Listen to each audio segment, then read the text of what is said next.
Hi అండి, నమస్తే. Welcome to Telugu తడక. ఈరోజు వీడియోలో చాలా సింపుల్గా చాలా టేస్టీ అయిన మష్రూమ్ ఫ్రై ఎలా చేయాలో చూపిస్తున్నాను. ఇలా చేసుకుంటే చాలా టేస్టీగా ఉంటుంది, చాలా క్విక్గా అయిపోతుంది. తప్పకుండా ట్రై చేయండి. రెసిపీ నచ్చితే మర్చిపోకుండా లైక్ చేయండి. ముందుగా కడాయిలో ఒక 2 టేబుల్ స్పూన్లు నూనె వేసుకొని దాల్చిన చెక్క చిన్నవి 2 ముక్కలు, లవంగాలు ఒక 2, బిర్యానీ ఆకు 1, 2 యాలకులు కొద్దిగా క్రష్ చేసుకొని వేసుకోండి. ఫ్లేవర్స్ రిలీజ్ అవుతాయి. 1 మినిట్ పాటు ఈ మసాలాలని లైట్గా వేయించుకోండి. ఇప్పుడు ఇందులో చిన్నగా కట్ చేసుకున్న ఉల్లిపాయ ముక్కలు, మీడియం సైజు ఉల్లిపాయలు ఒక 2 తీసుకొని వేసుకోండి. 1 టీ స్పూన్ ఉప్పు వేసుకొని మనం ఫ్రై చేసుకోవాలి. ఉల్లిపాయల్ని ఇలా లైట్ గోల్డెన్ కలర్ వచ్చినంత వరకు ఫ్రై చేసుకొని ఇప్పుడు ఇందులో ఫ్రెష్గా దంచిపెట్టుకున్న 1 టేబుల్ స్పూన్ అల్లం వెల్లుల్లి పేస్టు, కరివేపాకు వేసుకొని వీటిని బాగా వేగనివ్వాలి. చూడండి, ఈ విధంగా బాగా వేగాయి కదా. ఇప్పుడు ఇందులో ఒక 1/2 టీ స్పూన్ పసుపు వేసుకొని 1 టీ స్పూన్ కారం వేసుకొని మరొకసారి కలుపుకోవాలి.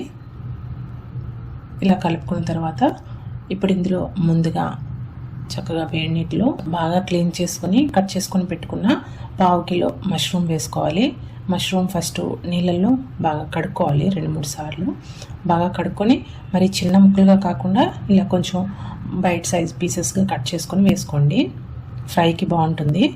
2 నిమిషాల పాటు ఈ మష్రూమ్ ముక్కలకి ఉప్పు, కారం అని మనం వేసుకున్న అల్లం వెల్లుల్లి పేస్ట్ ఇవన్నీ బాగా పట్టినట్టు కలుపుకొని ఇక్కడ అవసరమైతే ఈ టైంలో కొంచెం మీకు రుచికి తగినంత సాల్ట్, మనం ముందు కూడా సాల్ట్ వేసాం కదా ఉల్లిపాయలు వేయించినప్పుడు, అందుకని కొద్దిగా సాల్ట్ వేసుకొని మరొకసారి బాగా కలుపుకొని వీటిని మూత పెట్టి ఒక 5-6 నిమిషాల పాటు మీడియం ఫ్లేమ్లో కుక్ చేసుకోవాలి. చూడండి, 5-6 నిమిషాల తర్వాత మనకి ఇక్కడ మష్రూమ్ బాగా ఫ్రై అయింది.